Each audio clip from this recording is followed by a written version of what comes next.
வணக்கம் அன்பு நண்பர்களே, அனைவருக்கும் இனிய வணக்கம்.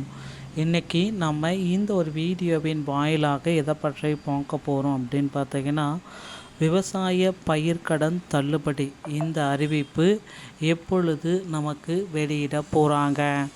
முதற்கட்டமாக 50,000 வெளியிட்டாங்க, இரண்டாம் கட்டம் 75,000, மூன்றாம் கட்டம் எவ்வளவு தள்ளுபடி அப்படின்றத பற்றி தான் இந்த ஒரு வீடியோவின் வாயிலாக நம்ம பார்க்க இருக்கோம்.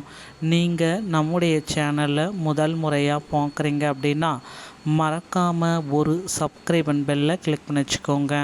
தமிழகத்தில் 14.43 லட்சம் விவசாயிகளுக்கு இந்த விவசாய கடன் தள்ளுபடி திட்டத்தை முதல்வர் விஜய் அவர்கள் தொடங்கிட்டாருங்க.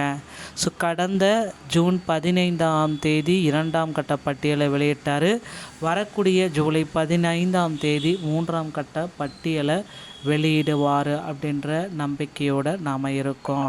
75,000 வரையிலான கூட்டுறவு பயிர்க்கடன்கள் தற்சமயம் தள்ளுபடி. ஸோ ஒரு நபர் ஒரு விவசாயி கூட்டுறவு வங்கியில் 75,000 கடன் வாங்கியிருந்தார் அப்படின்னா முழுமையான தள்ளுபடி. இதில் 5 ஏக்கர் 10 ஏக்கரெல்லாம் கிடையாது. ஸோ அவர் 5 ஏக்கருக்குள்ளே 75,000 கடன் வாங்கியிருந்தார் அப்படின்னா 100%. அதுவே 75,000க்கு மேலே 80,000 85,000 கடன் வாங்கியிருந்தார்னா 35,000 தள்ளுபடி. இப்படின்ற அறிவிப்பை முதல்வர் விஜய் அவர்கள் சென்ற மாதத்திலிருந்தே வெளியிட்டார். இது இரண்டாம் கட்ட. முதற்கட்டத்தில் பார்த்திங்கன்னா 50,000 தான் தள்ளுபடி. அதுவும் பார்த்திங்கன்னா சிறு மற்றும் குறு விவசாயிகள் 5 ஏக்கர் வச்சுருந்திங்கன்னா 50,000, 5 ஏக்கருக்கு மேலே போச்சுன்னா வெறும் 5,000 தான் தள்ளுபடி அப்படின்ற மாதிரி எல்லாமே போயிட்டாங்க.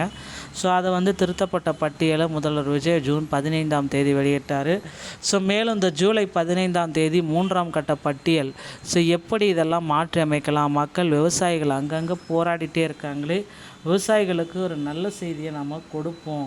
ஸோ கரூரில் பேசிய விஜய் பார்த்திங்கன்னா வரக்கூடிய அடுத்தடுத்த ஸ்கீம்ஸ் எல்லாமே நமக்கு அப்டேட் பண்ணிட்டார். ஸோ அதே போல் முதல்வர் விஜய் அவர்கள் விவசாய கடன் தள்ளுபடியை இன்னும் ஒரு சில தினங்களில் மாற்றி அமைக்க போகிறதாகவும் தகவல் வந்திருக்குங்க. ஸோ கிட்டத்தட்ட 27 லட்சம் விவசாயிகள் இதுக்கு மீண்டும் ஒரு மறுபரிசீலனைக்காக இதை வைக்கிறாங்க. மீண்டும் இந்த 27 லட்சம் விவசாயிகளுக்கு விவசாய கடன் பயிர்க்கடன் தள்ளுபடியை மாற்றி அமைக்க போகிறாங்க. ஸோ கிட்டத்தட்ட இந்த தள்ளுபடி எந்த அளவுக்கு இருக்கும் அப்படின்னு பார்த்தீங்கன்னா, ஸோ நீங்கள் அந்த 75,000லேருந்து 4.5 லட்சம் வரைக்கும் தள்ளுபடியை கொடுக்கலாம் ஒரு நபருக்கு. இதில் 5 ஏக்கருக்குள்ளே இருந்துச்சுன்னா 4.5 லட்சம், 5 ஏக்கருக்கு மேலே போச்சுன்னா 50% மட்டும்தான் அப்படின்றத மாற்றி கொடுக்கலாம் அப்படின்ட்டு கோரிக்கைகள் வச்சுருக்காங்க. விவசாய சங்கங்களும் முதல்வர் விஜய்கிட்ட பார்த்திங்கன்னா கோரிக்கைகள் எல்லாமே வச்சுருக்காங்க. இவருடைய கோரிக்கைகளை ஏற்று முதல்வர் விஜய் முக்கியமான சில முடிவுகளை எடுப்பார் அப்படின்றத நம்ம எதிர்பார்க்கலாம். அதுவும் அதிகாரப்பூர்வ அறிவிப்பு இன்னொரு 3 தினங்களில் நமக்கு கிடைத்துவிடும். வரக்கூடிய திங்கள் செவ்வாய் புதன் இந்த 3 நாட்களில் கண்டிப்பாக முதல்வர் விஜய் அவர்கள் பயிர்க்கடன் தள்ளுபடியை குறித்த ஒரு மிகப்பெரிய ஒரு அறிவிப்பை வெளியிடுவார் அப்படின்ற ஒரு நம்பிக்கை இருக்கிறது மக்களே. ஸோ இப்போ நீங்கள் உங்கள் அருகாமையில் இருக்கிற கூட்டுறவு வங்கிக்கு சென்று உங்களுடைய பெயர் வந்திருக்கா இல்லையான்றது செக் பண்ணிக்கோங்க.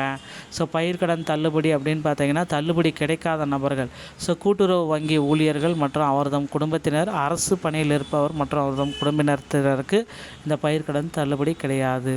ஒரு நபருக்கு ஒரு ரேஷன் கார்டுக்கு ஒரு முறை மட்டுமே தள்ளுபடி வழங்கப்படும் அப்படின்றதையும் குறிப்பிட்டு சொன்னதுனால ஸோ பயிர்க்கடன் தள்ளுபடி விரைவில் நாம் 3ஆம் கட்ட பட்டியலை எதிர்பார்க்கலாங்க. இந்த மாதிரி தகவலை உடனுக்குடன் பெற நீங்கள் நம்முடைய சேனலோடு இணைந்திருங்க. நன்றி, வணக்கம்.